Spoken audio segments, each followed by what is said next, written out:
we had just finished this up literally, and then it was time to go. So my argument here is that this is the German General Staff doing its job again. If you remember, the German General Staff had been very good in the mid-19th century. Then they went into that 43-year period of sleep, I don't know what you want to call it, where I mean, I don't mean to be cruel, but they really just started believing their own propaganda, you know? They really just started believing that we're awesome, and just, that's all you need to know, we're awesome.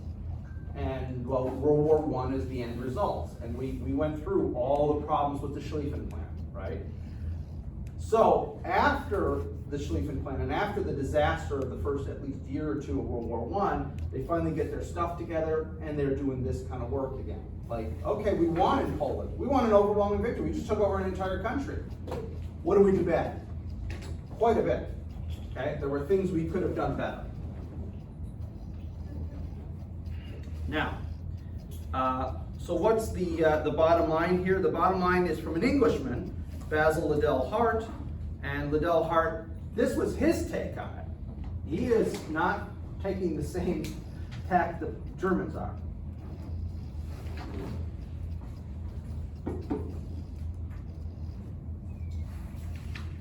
What's the novel technique? Combined arms, or blitzkrieg. Yeah. Modern combined arms doctrine, or as we call it for World War II, blitzkrieg. But again, this is the British and French attitude after 39. We feel bad for the Poles. I mean, we did declare war. We didn't do anything, but we declared war on Germany. And we feel bad for the Poles, but come on, they were pathetic. There's really nothing to learn here except that the Poles suck. That's really all there is to learn, according to both the French and the British. Their opinion will change very shortly, but at that time, there's nothing else to learn. Now, let's look at France, because that's going to be our next battlefield. So, what are the similarities and difference between 1914 and 1939 in the German and French militaries? The British, yes, are going to participate, but the French military is going to be the main military fighting the Germans on the continent. All right? So first, let's look at the Germans. The majority of the army is still horse-mounted or foot-bound. Despite our perception of this, modern and technologically advanced, and they got all these tanks and everything, the Germans don't have enough industry to completely motorize and mechanize. And so as a result, they have those armored divisions and motorized divisions. There's no horses in those divisions. But in every other division in the German army, most of the time you're walking. Or most of the time you're using a horse, not as cavalry, but to pull wagons with your supplies. Mules as well. But the Europeans prefer horses to mules. I don't know exactly what the cultural thing is there, but they don't use mules as often. Okay? They do have an emphasis on rapid tempo, which they had in 1914. Remember, that was the same thing. We're going to do this really quick. We're going to do this really quick. So in those senses, the Germans haven't changed. In these two ways, the Germans have not changed from what they did in 1914. Most of them are still either using horses to pull their supplies or walking on foot, and they're all about rapid tempo of operation. Let's go, let's go, let's go. All right? Now, what about the French? This is just similarities, then we'll talk about some other issues. The majority of them are still walking and pulling their supplies with horses, just like they did in 1914.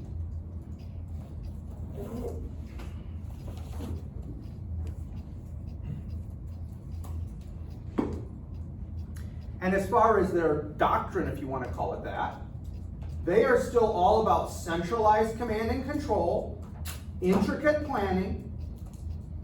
That's their things. Okay? Don't make a decision unless you've got orders from above.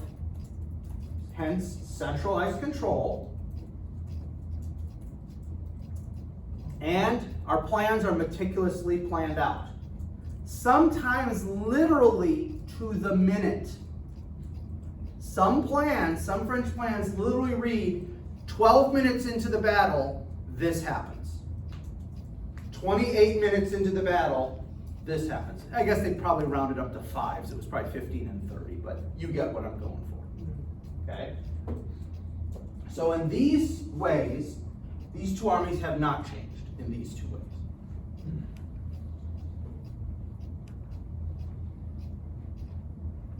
Now, how have they changed? Let me make sure everybody's got what they need.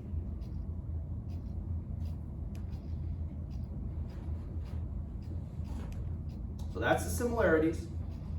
What are the differences? What are the changes? Germans. They have motorized and mechanized as much as they can. Is it 100%? Not even close. Is it 50%? Nope. I'll give you a percentage later. I have a slide that says a percentage, okay? But as much as they can, they have done that. Now keep in mind also that the Germans, even though this is a total war, the Germans are pretending this is not a total war. The Polish campaign was 36 days. Boom, we're done. Also, for this perspective, from the German perspective, this isn't total war. It's a limited war. It's very much a limited war, which means they don't know it. They're in a total war. They're not mobilizing their industry. So in the middle of World War II, if you're German and want a brand new Mercedes-Benz, and you got the money, you can buy a brand new Mercedes-Benz. In the middle of World War II, if you want a model 1943 Ford, you can't get it because there never was such a thing. Or a Model 44, or a Model 45. Because every automotive facility in America is producing Jeeps and trucks and tanks, etc. We go to total war footing. The Germans don't do that. And that is one of the many reasons they lose the war, is they don't take it seriously. Or maybe I should say that when they start taking seriously, it's so late in the war, they've already lost, effectively. I think it was in 1942, right, that they started. Yeah, they're starting after basically the disasters of 1942, like Stalingrad really waked them up. But if you think about it, after Stalingrad, It was late. I don't know that they could have won at that point. It's maybe too late after Stalingrad. Okay? But as much as they can, on a limited war footing, they have done this. Okay? There's your numbers.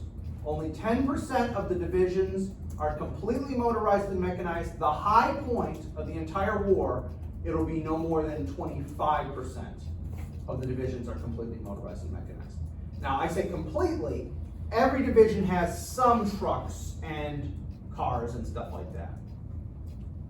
But only 10% in 1940 and 25% later on will have no horses. And it'll be just trucks, cars, etc. Now you compare that with the United States Army in World War II, 100%. Except for the Philippine campaign in 1941-42, those guys trapped in the Philippines, except for them, there are no horses and mules that are part of a U.S. Army table of TO&E, what we call it, table of organization and equipment. Now there is one exception in Italy. They realize how mountainous it is in Italy, and it's really hard to move supplies. So they make temporary provisional units of mules. They basically buy mules from the local Italians and use those to transport supplies and transport wounded people. But that is the only time, other than the 4 guys who are trapped in the Philippines, that you see any animals as part of the division organization. And those troops that were trapped in the Philippines, they were fighting in the Philippines? Yeah, but it only lasted from December until May. Although they were captured. They are all captured by the Japanese. Yeah, and their fate is not good. They're forced to perform a death march, what's called a Bataan Death March, where something like 25% of the guys die just during the march, and then they're systematically starved, beaten, and murdered throughout the war. I think the death rate overall is around 50% of the guys who are captured in the Philippines. I think. I don't quote me on that number. Don't put that in your notes. But I think it's around 50%. A lot of people die. What's that? A lot of people die. It's ugly. Yeah, it's really ugly. The Germans have radios down to the tactical level. They realized, especially after what happened with the Ludendorff offensives in the spring of 1918, remember where they're making success, and they're making success, and then they realize, I don't have any way to communicate with the rear. That and other examples tell them we need communications down to the lowest possible level. Generally, in the German army, you won't see it below company. It usually stops at the company.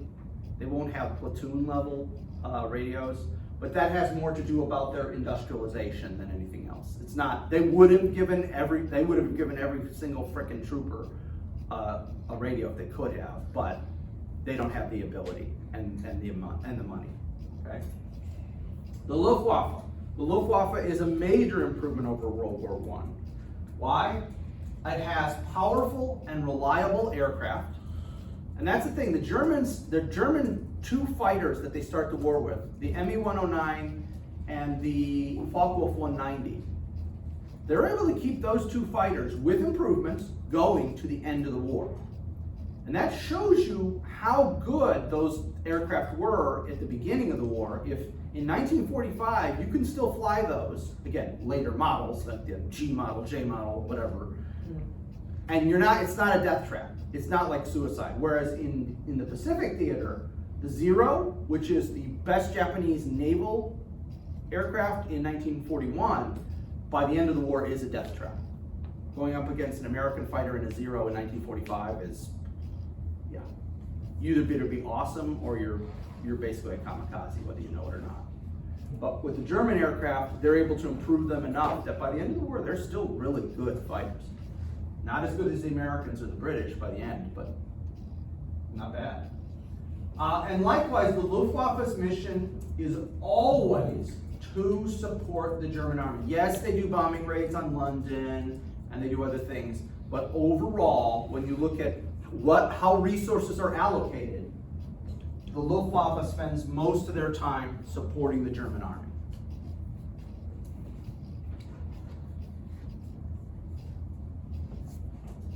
Okay, so that's how the Germans have changed. We saw the Germans stay the same. Now we see how the Germans have changed. How have the French changed since 1918?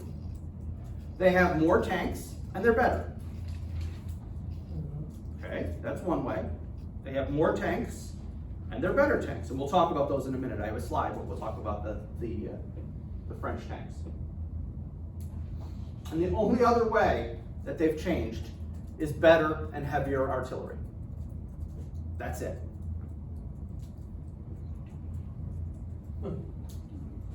They've got the Maginot Line, so they're not worried about that. They've got more tanks and artillery to support the mobile army that's going to be up north when the Germans come through Belgium this time, just like they did last time. That's all we need. That's our attitude. Got more artillery and it's heavier artillery because we learned our lesson there. We had all that light artillery in 1914, didn't work out. So we got lots more artillery and it's bigger stuff. And we've got more tanks and obviously they're better because it's been almost 20-something years. So we're gonna be fine. That's the attitude. So when we talk about the Germans with the motorization and mechanization, I wanna show you what I'm talking about. So again, there are motorized and mechanized divisions where there's no horses, it's just vehicles. But what does the average normal in the early war, not in the late war, because late war they get desperate and there's actually more horses and mules late in the war because they can't produce enough trucks.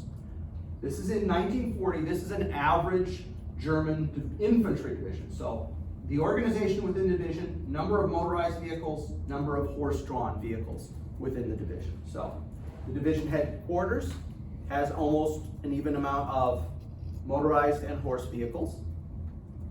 The reconnaissance battalion has somehow 3. I don't know why you'd have any horses in the recon battalion, but they did. The signal battalion The anti-tank battalion, that's the only organization within the division that has no horses. The artillery regiment, more horses than vehicles. Oh, sorry. The engineers, and lastly, each of the infantry regiments. So it's this number multiplied by 3, okay? So you get this total when you add it all up. So about 55% of the vehicles in the standard infantry division in 1940 they're horse-drawn. About 45% motorized. The number will go up in 1941 for the invasion of Russia, and then it will just start going down, down, down, down until the end of the war. You see all kinds of reports of, on the Western Front especially, of American units when they're overrunning German units, and they're literally just stealing wagons and horses from the local populace in France or Belgium or places like that, just to haul out their supplies and wounded. I'm not expecting anybody to remember numbers. I'm just trying to give you an impression of what a division looks like, okay?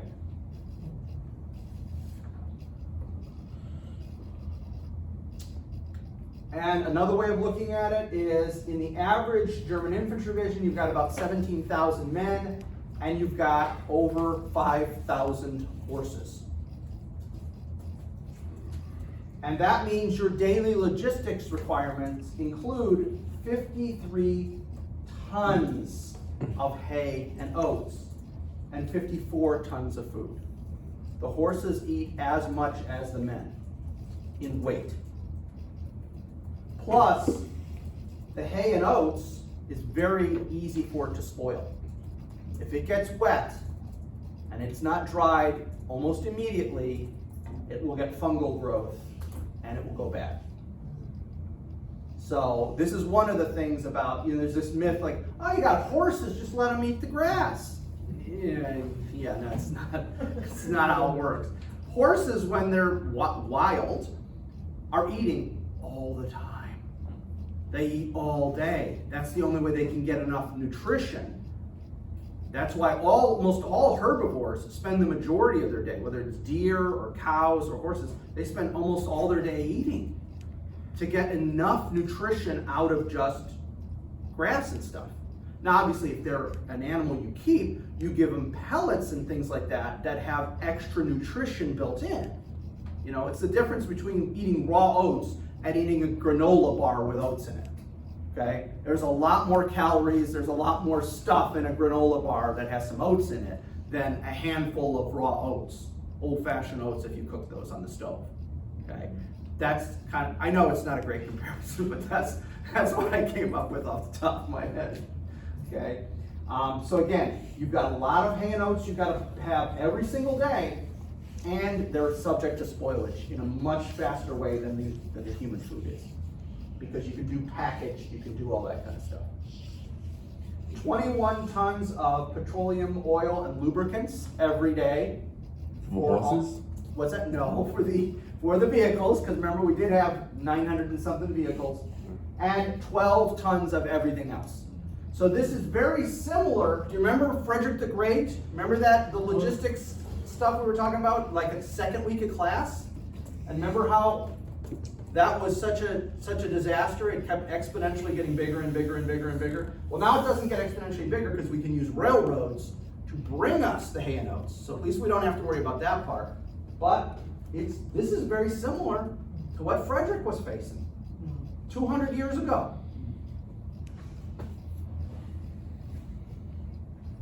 All right, now, let's talk about the French. Oh, I'm sorry, did you want to get a quick clip of that? Again, I'm not expecting, you guys know already, you've taken the midterm, I'm not expecting you to regurgitate these numbers. I'm just trying to give you an impression and demythologize. There's a guy I know, a guy named Rich DiNardo, who wrote his dissertation, became his first book. This is like the early mid-90s.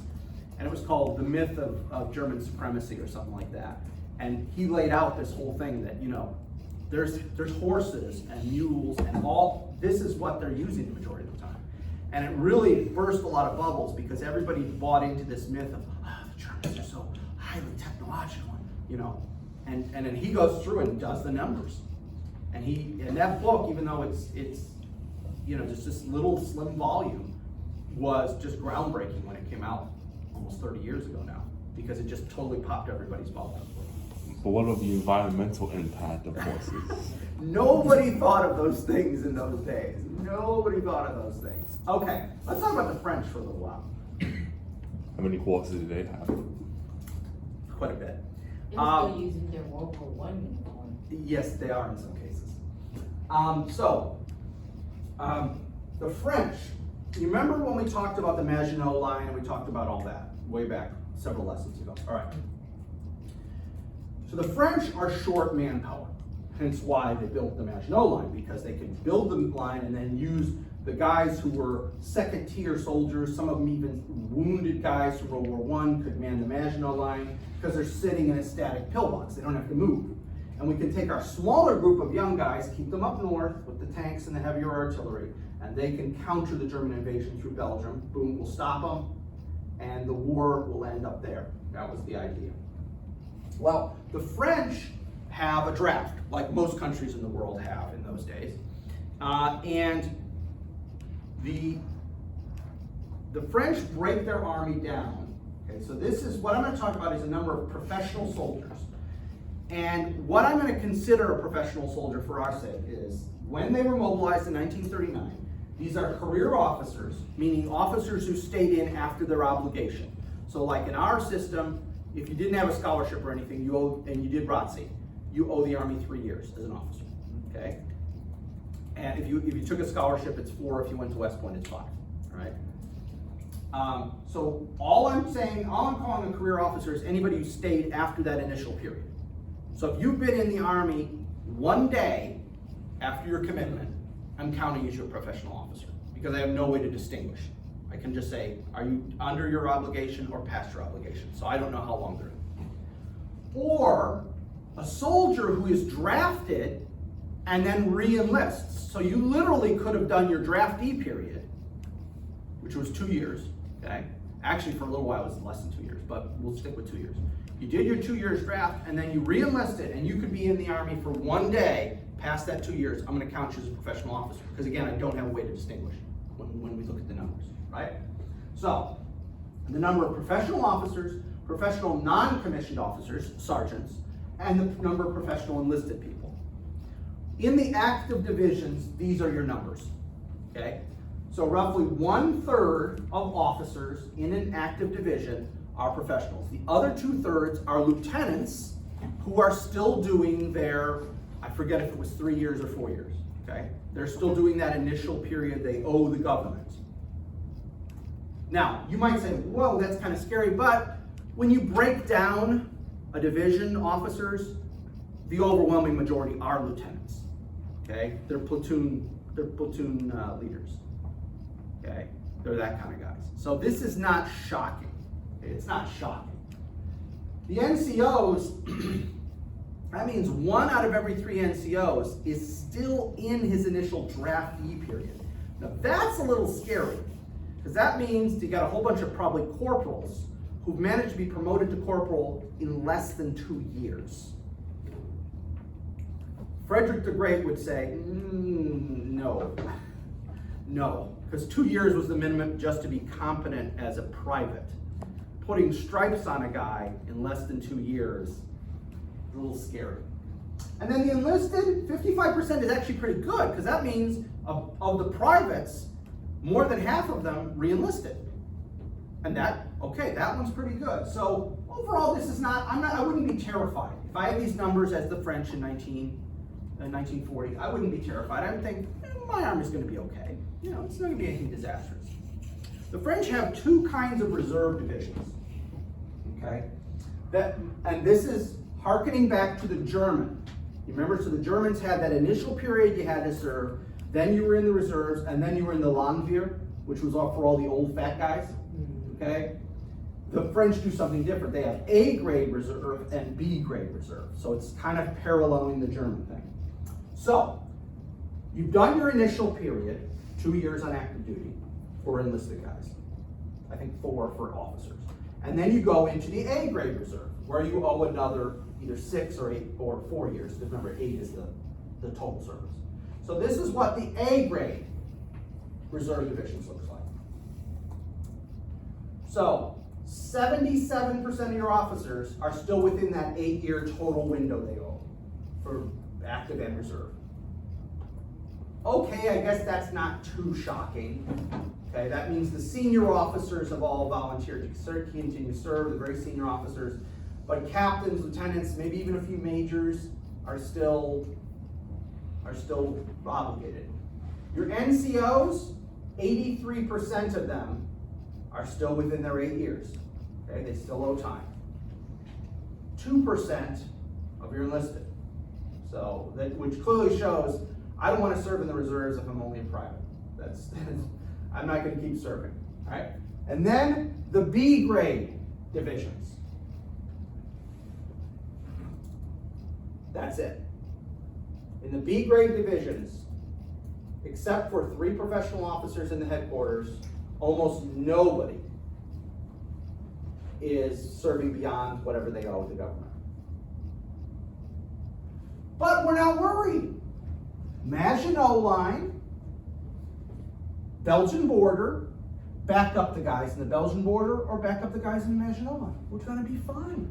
Yeah, it's gonna be fine. There's nothing to worry about. That's the French attitude. Don't worry, it's gonna be fine. We'll just dig our trenches and hang out. They'll be over by Christmas. That's right, exactly.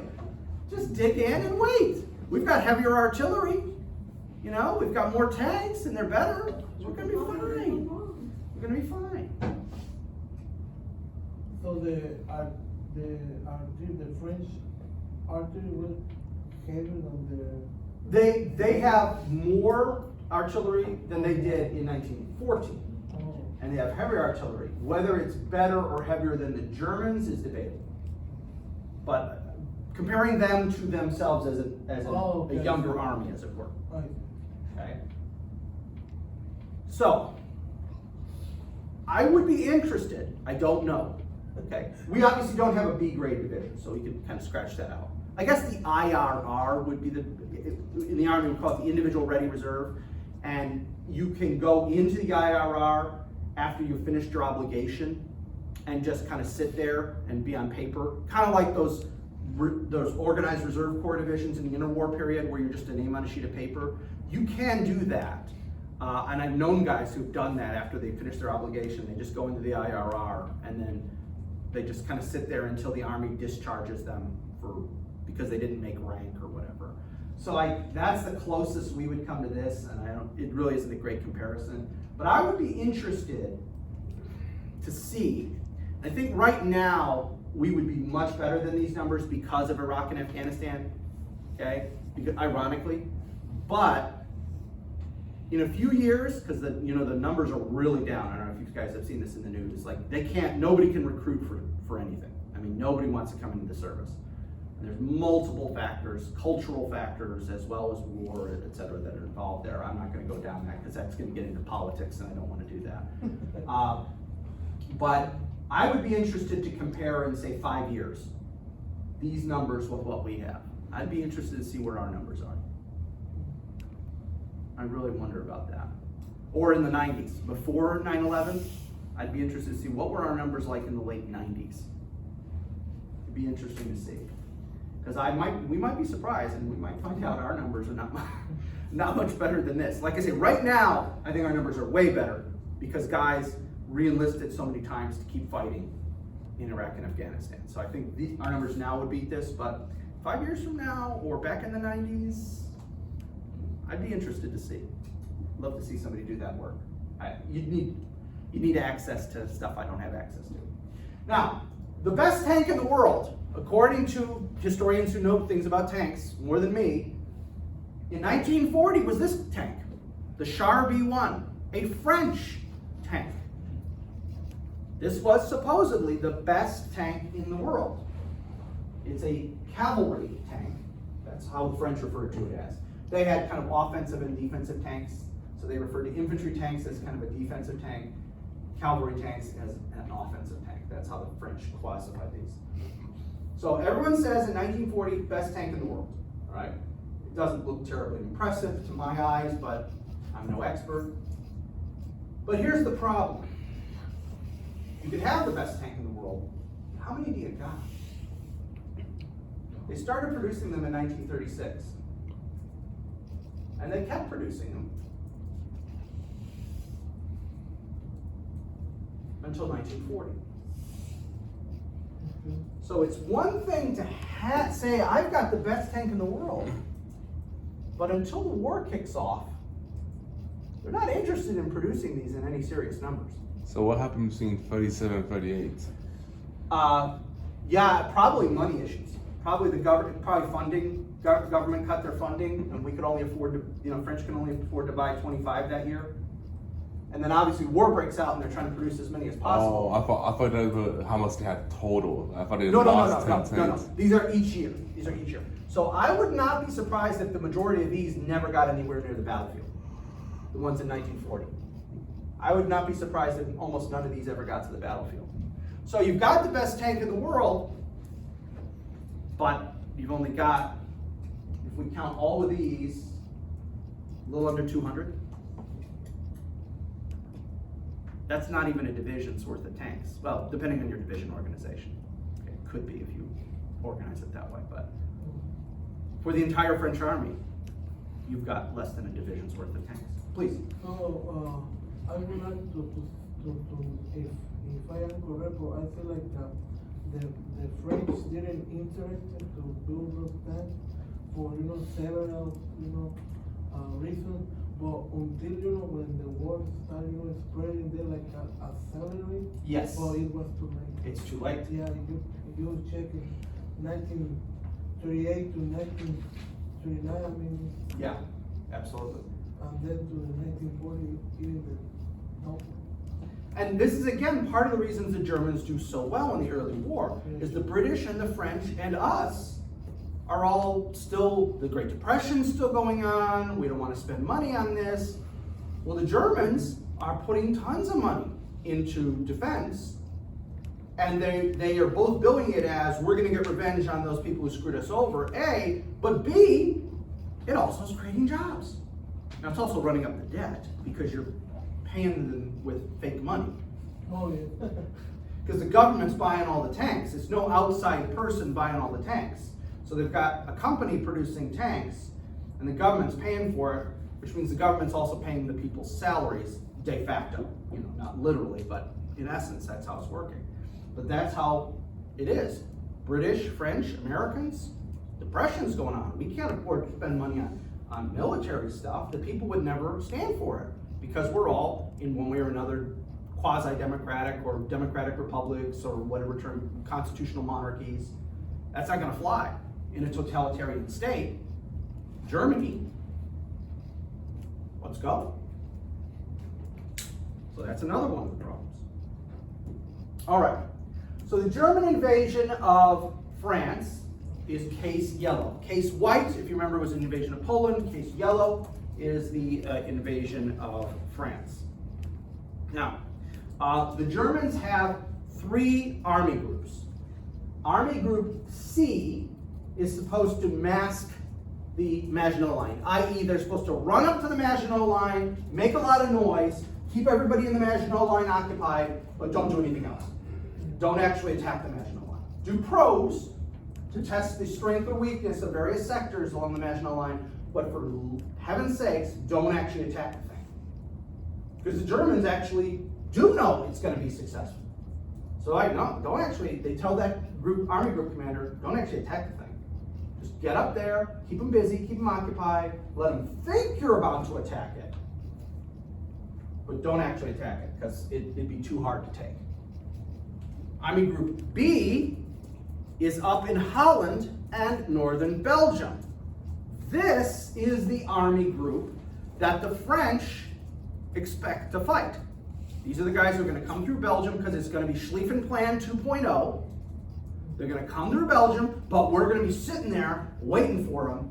And when they come through, we're going to hit them. Yes, please. Is that the same army group that went through the forest? No. That is Army Group A. That's going to advance through the Ardennes, south of Aachen to Sedan and into France. Okay? Now, in your reading, you saw, but again, I'll relate it. So, the original German plan was Schlieffen 2.0. And there was nothing sophisticated about the original German plan for 1940. And then what happens? Well, then a German staff officer carrying a complete set of the plans is in a light plane that crashes in Belgium. The Belgians get a hold of the plans, they make copies of everything, and give it to the French. And the French go, woo, we got it right. Yes, we know exactly where they're coming. We've been prepping for this for 20 years. This is gonna be awesome. And at that point, the Germans go, oh crap. What do we do now? And in the back is Heinz Guderian. All right, Heinz. Remember that idea I had about going through the Ardennes forest? Yes, I remember that idea. How about now? Does anybody else have a better idea? Please, somebody have a better idea than Heinz. No. Come on, seriously guys, nobody's got a better idea? And so Guderian's plan of going through the Ardennes, which had been totally dismissed by the German General Staff because the Ardennes is impassable. Everybody knows the Ardennes forest is impassable. It'll never work. They got nothing now. They got nothing. And so the decision is, okay, the German army still thinks this is going to be the main fight. They still think Army Group B is going to be the main fight. Maybe Heinz will get a little bit through here. He'll cause like a distraction. So between Heinz and the Maginot Line, we'll tie down some more troops. This is the main fight. If you went to, before the fight kicks off in 1940, you went to the German senior generals, they're all going to tell you this is the main fight. Guderian's thing ain't going to work. He might squeeze through like a division, and that'll cause some chaos, which is good. We'll take it, but it's not going to actually amount to anything. And sure enough, well, we know how this ends. Guderian's thing works amazingly well, and that becomes the main effort instead of Army Group B. Okay, so they like a switch. In essence, yeah, the effort winds up becoming that, but that's not what their intention is. And for the first X number of days, they're still whatever. This is the main effort. Okay. Oh, and by the way, on top of all of this, the Germans have 44 infantry divisions and 1 motorized division in reserve. So they've got 3 army groups in the field. And they've got another 44 infantry divisions and 1 motorized divisions as reserve in case they need it. And obviously when things start going well, they just start piling on, as you're making the point. When A starts succeeding, put all the extras in that guy because he's making progress. Is what's his name? Is Chamberlain still telling everyone that Hitler's not doing nothing? Like Germany's chilling, like they're good? No, at this point, once the British declare war after the invasion of Poland, Chamberlain's taken a much different attitude. But yeah, Chamberlain, he's one of these kind of I feel bad for Chamberlain, even though he gets made fun of and everything. He remembers World War I. Keep that in your minds, guys. As we're talking about the beginning of World War II. Remember how much World War I sucked. And Chamberlain is desperate not to do that again. He does not want to go down in history as the British Prime Minister who killed another generation of British men. He's desperate not to do that. And so, yes, is he naive? Yes, does he make some foolish decisions? But he's not, he's a good man. He's trying desperately not to do what they did in 1914. And so, again, I see him as kind of a tragic figure. I feel bad for the guy. And he dies, by the way, not long after that. So he doesn't get to live to see how this whole thing pans out. So I do kind of feel bad for him because I know in his heart he wants to not suffer. He doesn't want the British people to suffer again. And I can appreciate that. But you just can't make a deal with thugs and madmen. And that's, unless you're willing to go to war. You know, right now with Putin, I mean, the guy's a thug. Whether he's mad, I don't know, but he's a thug. Should we be urging him to make some kind of deal to get him out of the Ukraine? He's got nuclear weapons. So I'm one of these weird people. Most people are Russia, rooting for Russia or rooting for the Ukraine. I'm rooting for everybody to calm down and let's find Russia an exit. Okay, that's what I'm rooting for. Ukraine has been devastated. I mean, did you see the latest estimate? It might cost almost $1 trillion to rebuild the Ukraine. I'm Polish. I just hate the Russians by nature, okay? But that nutbar has nuclear weapons. I'm not interested in going to war with somebody with nuclear weapons. So how do we not let Ukraine get screwed over and not go to war with a nutbar with nuclear weapons?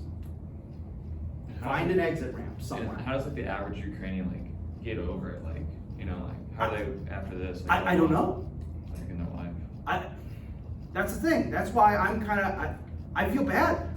The people I feel bad for are the average Ukrainians. Okay, that's who I really feel bad for.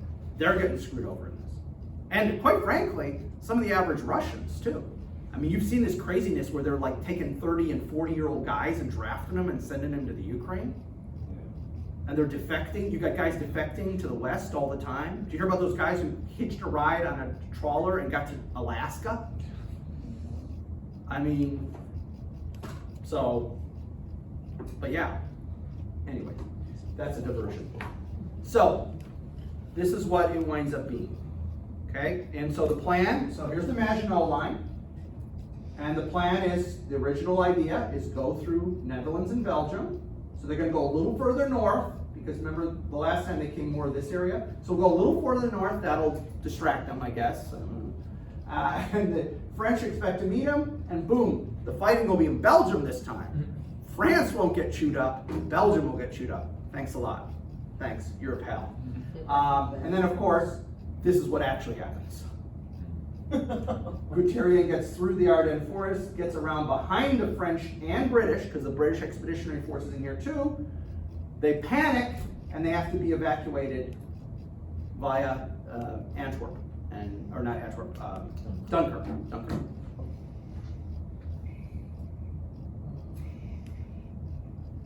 So ultimately, what's the key to German success? They hit in an unlikely spot. Nobody had believed the Ardennes was going to work. And I've seen several historians, guys, speculate that if that one staff officer doesn't crash and the war proceeds the way it was supposed to, 1940 would not have been this overwhelming success. Would the Germans have probably beaten the French in the long run? Probably. But it would have been a lot more costly for the Germans.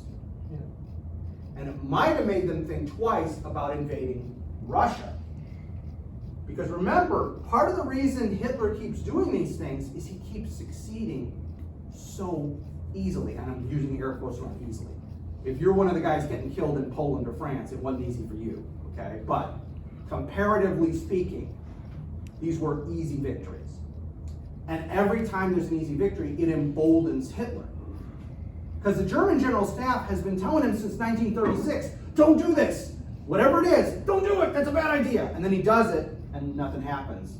Like taking over Austria, the Anschluss of Austria, taking the Czech half of Czechoslovakia, you know, just everything. Every time he wants to do something, the German General Staff is like, don't do that. And he does it, and either the Allies don't respond or the Allies lose.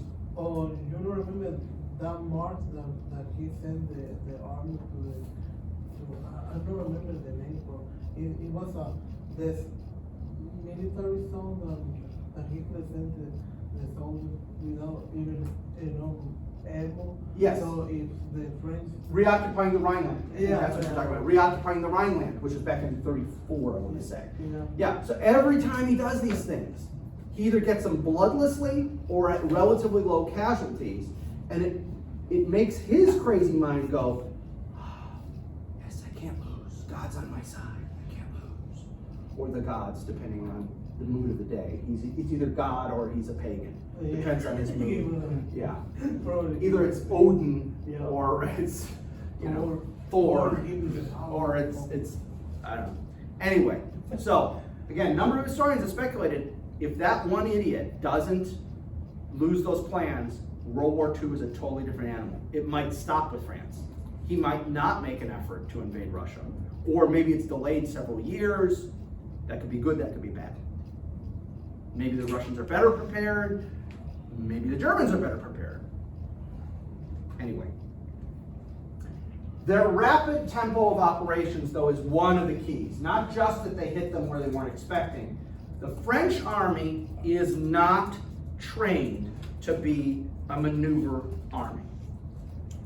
The French army is an army that's trained to do things sequentially. Their doctrine, the French army, I'm not going to test you on this, but in case you're wondering, their doctrine is literally called methodical battle. I mean, just think about that. Your doctrine is called methodical battle. Meaning we're going to do this, like I said, they have timetables. 2 hours into the battle, this will happen. 6 hours into the battle, this will happen. 2 days into the battle, this will happen. And officers and non-commissioned officers are told, follow the plan. Whereas German officers and non-commissioned officers are told, look for opportunities. You know what the end result is, make it happen. Now that should sound familiar because that's what we do, or at least that's what we preach we do. Whether we do it is debatable. But that's what we preach we do. And I think most of the time we do it mostly just because Americans, quite frankly, won't do stupid stuff after a while. They just get pissed off and they just say, well, I'm not doing this anymore. This is stupid. Whether it's a doctrine or not is debatable. And the Allies, when they do a counterattack, mishandle the counterattack. Because again, they're not an offensive army.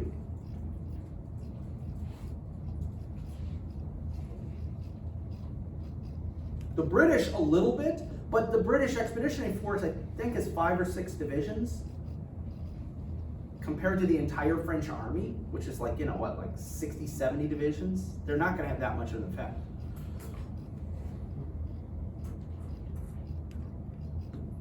And I can give you no better example than the crossing of the Meuse River. Okay, the crossing of the Meuse River. There's a point at which the Germans are crossing the Meuse River. They've gotten to the river more rapidly than they were supposed to be. So already the French are being thrown off. Because they weren't supposed to make it to the river for make sure I'm not telling the story and I already have slides for this. I kind of do. So let me wait a second. Let me wait a couple slides, because otherwise I'll ruin my own slides. All right, here's another thing. The French surrender when the majority of France is not occupied by the Germans. And this adds fuel to the fire among the British and the Americans of making fun of the French. Oh, French are a bunch of wimps. Beating the French is like playing like chess or something. All you gotta do is capture Paris and the French quit, Okay? That's the attitude. Well, here's what you gotta take into consideration. All right, so here's the north of France. There's quite a bit of France down here still, if this map extended. But this is just the northern part of France. Now, in that small triangle is 80% of the French textile industry, meaning cloth, 100% of the French aviation industry, and 100% of the French auto industry. All of which the Germans occupy within 40 days. So basically, the Germans make French nation. Yeah. They don't have nothing. Yeah. And then in that bigger triangle is 95% of their iron ore, meaning where they're going to get your steel from, 75% of your coal, and most of your French heavy industry. Now, were the French stupid for putting all this stuff up there? Why'd they put all that stuff up there? Because that's where the resources were. And in an era before trains that could easily transport things, you put your industry where your natural resources were. Okay? Yeah. So that the coal or the iron doesn't have to be shipped hundreds of miles. You build the factory producing steel as close to the iron ore mines and the coal mines as you can. So your transportation costs are like nil. Now we live in an era which is like turned on its head. So I had a buddy who was a train guy. He knew all about trains. And I remember him saying they were various coal plants in America would sometimes transport coal from like North Dakota to like somewhere in the East Coast because it was cheaper than getting coal from West Virginia.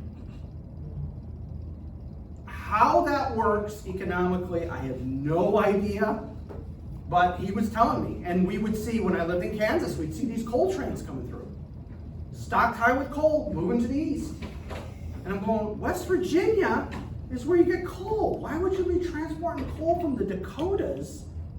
Somehow, in that crazy economics we have nowadays, it was cheaper to transport it all the way from the Dakotas than to move it just from West Virginia, which is right there. I have no idea. Okay? Thousands of dollars on Yeah. diesel, ways. Absolutely. So once the Germans have overrun this area, and again, the French are a bunch of wimps, they give up. Look, all this is unoccupied, there's not a single German, and they quit. Okay, how are they gonna build planes? How are they gonna build tanks? How are they gonna build trucks? Artillery? They can't. So in the western of France, there was like a more rural. This is much more rural. Oh. The rest of France is much more rural. This is the industrial part of France. The rest is much more rural. Along the coast, you get a lot of fishing too and stuff like that. And down in southern France, because of the Mediterranean, you have transport, shipping, that kind of stuff. But no, this is where all the industry is. And the Germans overrun that in 40 days. So what are you going to keep fighting with?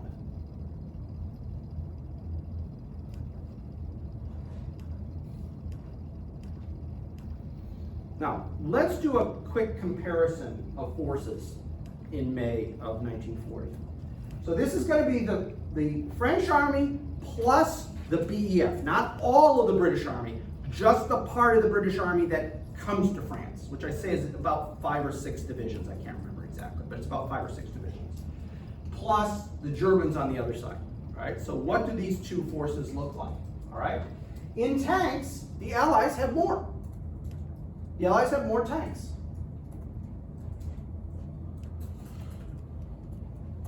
Germans have a lot more aircraft, and quite frankly, they're mostly better aircraft. There are a few exceptions. The British do have some good aircraft, but most of the Germans have superiority. Infantry divisions, almost the same. 8 different. Again, I'm not expecting you to regurgitate numbers. I'm giving you a comparison so that you can get a feel, okay? So you can get a feel for it. Armored divisions, slight advantage to the Germans, but still not horrible. Motorized divisions, okay, 4-0, so yeah, okay, that's definitely an advantage. But now here is where it's going to get interesting, okay? Tank brigades, smaller than a division. Remember, there's division, then brigade, gets smaller. Separate tank battalions. Separate mechanized battalions. What this shows, guys, except for aircraft, which the Germans have the clear advantage, there's no debating that. But when you get to these things here, what this shows is their experience in Poland. Remember, after Poland, the German army said, our armored units are too spread out, we need to centralize them more? The British and French didn't have that experience. They're a year behind intellectually, doctrinally, whatever you want to call it. They haven't had the experience to realize, don't spread your guys out, centralize them. The Germans have. So if you were to compare organizationally the Germans in 39 to the Allies in 40, they're much closer. There's a lot more separate units in the German army in 1939. But they already saw from Poland that doesn't work. You got to centralize it. Because the problem that the Allies have is they still see tanks as an infantry defensive weapon. Remember World War I? The tank's slow, the infantry walks alongside it. When you get to a machine gun nest, the infantry goes down, tank goes in there, shoots it up, destroys that. Then the infantry gets back up, we walk together a little further. Then when it's an anti-tank gun, the tank pulls back, the infantry rushes the anti-tank gun, takes out the anti-tank gun. They work together.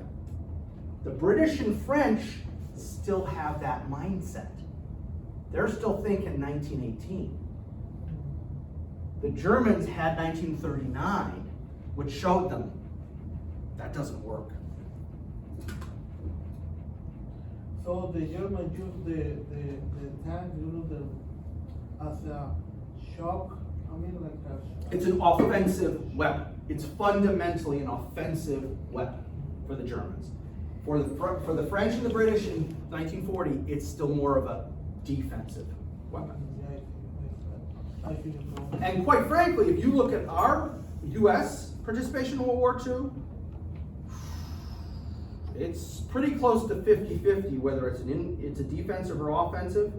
And actually the tank, the M4 Sherman, you look at that Sherman, the way it's built, and the way it's designed, that tank is a defensive tank that's being used in an offensive role. And that's why, don't get me wrong, Sherman, reliability, it's awesome, it's comfortable, it's well made. But do I want to go in a Sherman against any German tank? No. Okay. Not quite a death trap, but yeah, it's not designed for offensive issues. It's designed to be a defensive tank. But since it was already in production, we do what we always do when we do this kind of thing. Oh, we've already got that in production. Let's just modify it and get it in there.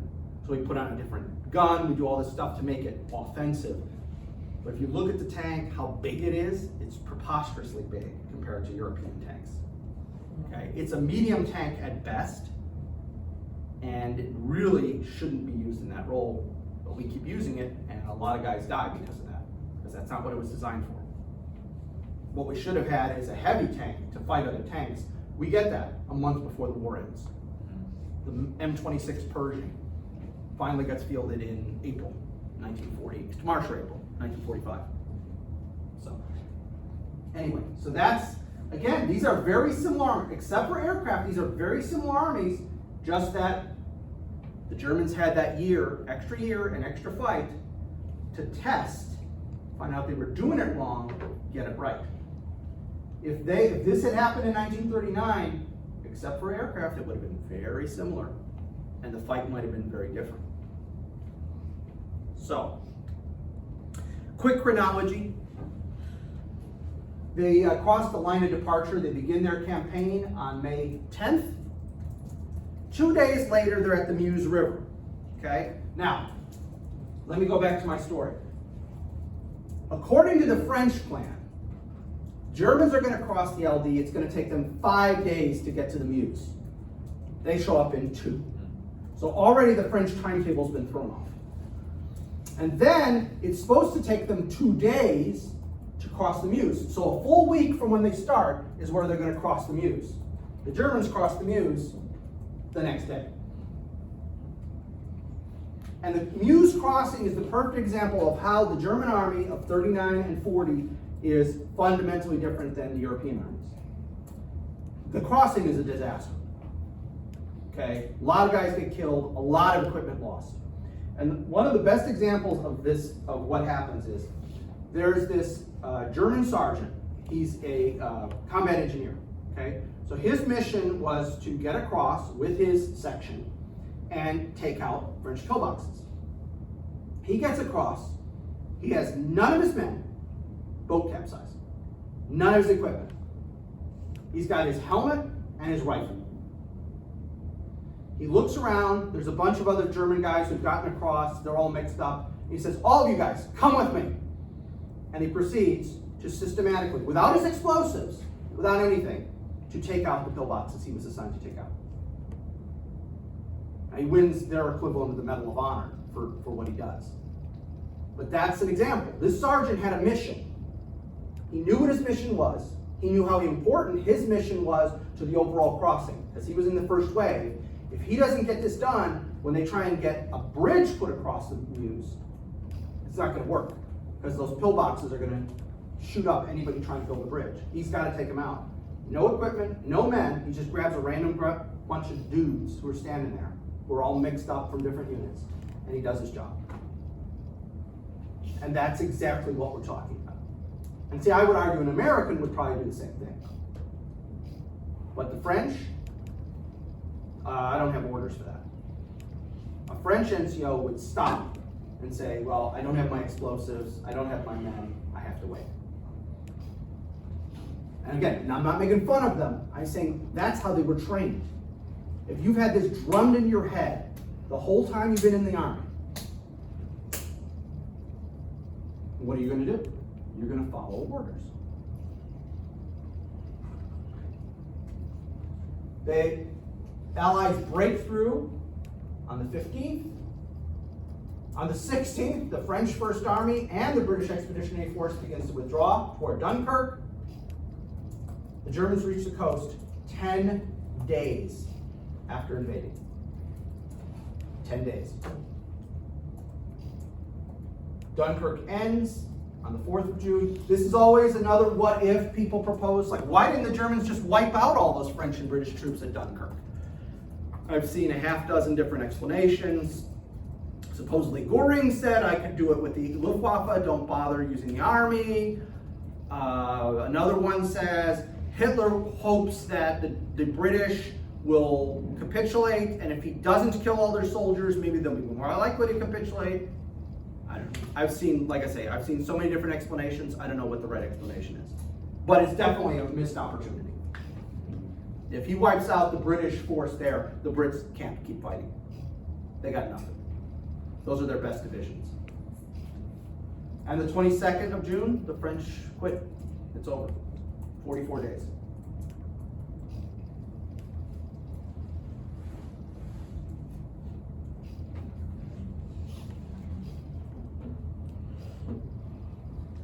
So why did the Germans succeed? Okay? If we can AAR them ourselves, why did they succeed? Well, they reorganized their maneuver forces. We just talked ad nauseum about that. About the fact that they saw that this spreading out tanks everywhere doesn't work. You gotta coordinate it, and you gotta think of them as an offensive rather than a defensive weapon. They had that. The French and the British did not have that opportunity. Not through no fault of their own, in that case. They had done some really good staff work.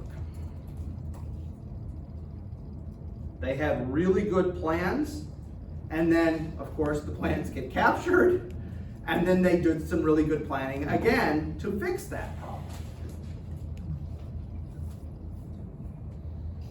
They concentrated their forces on a very narrow front, i.e. that Ardennes group. When you think about it, you've got an entire army group going through this narrow window. Just coordinating the traffic through that place and the logistics had to be a nightmare. That's why you needed that good staff. Because coordinating the traffic and that stuff had to be crazy. And I stole this next one from somebody else. Achieved surprise and psychologically dislocated the enemy. I love that. I can't remember who I stole this from, but I'm not claiming I came up with this. I'm not smart enough to have come up with psychologically dislocated the enemy. They got inside their heads. They got inside their heads. It got to a point where the Germans become this boogeyman on the battlefield. Like at any moment, there could be a German tank behind you. Just any second now, there could be a German tank. Even though the Germans are nowhere near you. They appeared out of nowhere in the Ardennes. They could be anywhere. Okay? In the Civil War, Lee kind of does that to the Union commanders until Grant takes over. And in fact, one of the things Grant there's a famous quote Grant has, where once he's commander of the Army of the Potomac, he says, "I am sick and tired of hearing about what General Lee will do." And he proceeds to berate his commanders of, stop making him the boogeyman. Okay? You worry about you. Stop worrying about where he is, what is he doing. Okay? So that happens. But that's again, I can't remember who I stole this from, but I love that phrase, so I used it. They synchronized their tanks, their infantry, their aviation. They did modern combined arms warfare before anybody else got it right. And that's it. I mean, they got it right before anybody else did. That's what gave them an advantage for the first 3 years of the war. Nobody else had gotten it right. They did.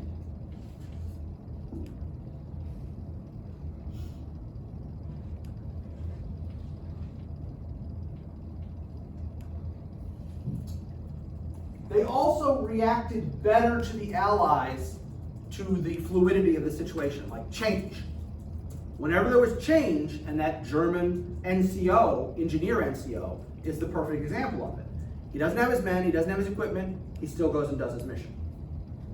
The British, and even more so the French, can't do that. There's a plan, we follow the plan. Follow the plan, follow the plan, follow the plan. Well, when the plan fails, what do you do then? They have no inkling of what to do with that.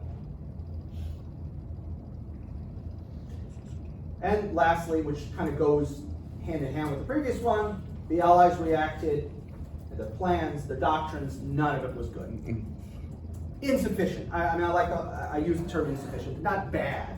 It's just not good enough when compared with an army that's always moving, that's always changing, that's always ready to adapt. When you're not doing that. And guys, I know it sounds sometimes like I beat this horse when it's already dead, but these are lessons that could work in other contexts. If you're in an innovative corporation, Apple, for the longest time, I don't know so much now if they're still at the leading edge, but Apple, one of their things was that they were always looking at the next thing. Now, personally, from my point of view, even though I've got a stupid Apple phone, I think they've gotten to the point where all they're doing is fleecing people. Because you gotta have the new whatever. Where they used to be really just about innovation, and now it's just about giving you a screen that's 1/3 of an inch bigger. But look, you gotta buy it, okay? And built-in obsolescence. My last iPhone gave up the ghost way too quick. It was not abused. It was in pristine condition, but it wouldn't charge anymore. I'm not a conspiracy theorist, but I think there's a degree of built-in obsolescence going on. But initially, they were all about innovation. They did touchscreen. Now, I know there was one other company that did touchscreen before them, but they are the ones who popularized touchscreen, okay? They're the ones who did. What about the Nintendo DS? I mean, come on. Again, there were earlier examples, but they're the ones that, again, popularize it, all right? When you do that, you're gonna be successful. When your opponent, whether it's in the business world or whatever, doesn't react, BlackBerry. You know that everyone's heard this story, right? All right? BlackBerry was offered the technology, the touchscreen technology. But the touchscreen technology at the time was in its infancy, and you'd be going before you actually got it to work. Okay? And so the CEO or whoever at BlackBerry looks at it, looks at the test model, and the hell would I do this for? I got my keys. Why would I want? Look at this. This is junk. I No, I don't want it. BlackBerry with the ball. I loved it. Yeah. It was awesome. Yeah. But so he says, yeah, it's junk. What? He's not thinking though. Yeah, that technology is junk now. If we've got it, if we own the patent or whatever it is, we're gonna make it better. Instead, he just says, nah, it's junk. We don't want it. We've got the keys. We're good. Well, BlackBerry goes from being the thing to, I think in the end, the company sold for $1 because they were so heavily in debt. They basically were just selling the name. And I don't even know what happened after that. But at one point, they go from being like a multi-billion-dollar corporation to they're sold by a debt court for $1. Okay? So again, they had the edge, and they weren't thinking, what's the next thing? And not just to fleece the customers, not just because we need an extra 1/8 of an inch screen, but what's the next big innovation? And if you do that in a corporate sense, you're going to be successful if you can successfully do it. Now, you can't always. I'm not saying you can't always, but you at least got to try. Like, you wanna talk about a company that had the edge and then just totally got old and fat, Microsoft. Oh my gosh, they were it for 20 years. And can you tell me the last time Microsoft did anything innovative? Xbox division. Yeah, okay. As a Okay. division, you know. Yeah, but I mean, you know, as a, Not big. yeah, But yeah, full spec. Windows 11. yeah, yeah. I would say Windows XP was the last time they did anything innovative, but what do I know? But see, that's another example. That was a company that was so far out in front of everybody. And it's been 20 years, I think, except for certain divisions. It's been 20 years since they've done anything innovative. I mean, Maybe more. going back, obviously last year we were talking about how ChatGPT, OpenAI came out, you know, like Facebook, Tesla, they're all jumping on the bandwagon that is AI. Right, Yeah. exactly. It's the company that no one even knew about. Right? No, exactly. It's not bought up by Microsoft. Exactly. So anyway, again, I'm sorry I beat that dead horse, but I want to make it clear that just because it's a military history course does not mean every single thing I've got for you is only going to work in the military. You know, whether it's the Moffat strategy or whatever. I still think there's ideas here that are universal, and if you're dealing with humans, are going to work. Okay? So, again, don't want to beat the dead horse. Who says we need to discuss military history and military history? There you go. Great quote from a former colleague of mine about the 1940 campaign.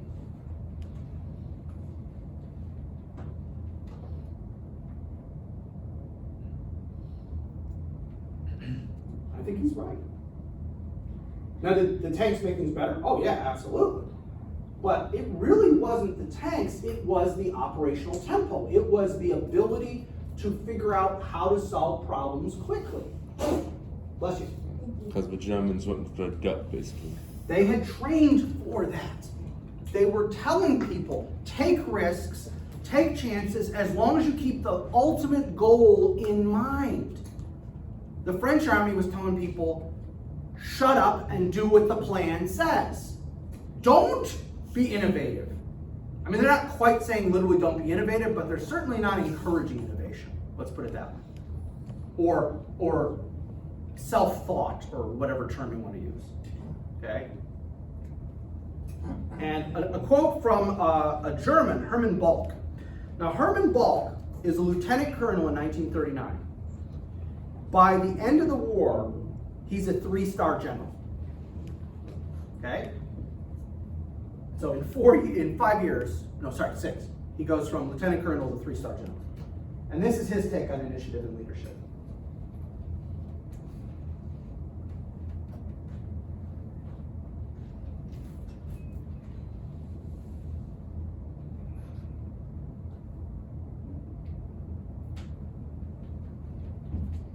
Again, because they're starting to get now that lead from the front mentality. Okay? And it certainly is a positive motivator if the commander is leading the attack. Now, that has consequences, and the Germans do get a lot of senior officers killed during World War II because of that. But that's Hermann Balk, by the way, at the end of the war. He has the Knight's Cross with swords and oak leaves, which is sort of the equivalent of 2 or 3 medals of honor, but it's not exactly a comparison, because in the German army they give this to senior officers for achievements, whereas we're Medal of Honor is only for personal bravery. So it's not quite an exact comparison. And remember Auftragtaktik? Okay? That idea that we're going to take what we're told and we run with it, right? Here's his take on that.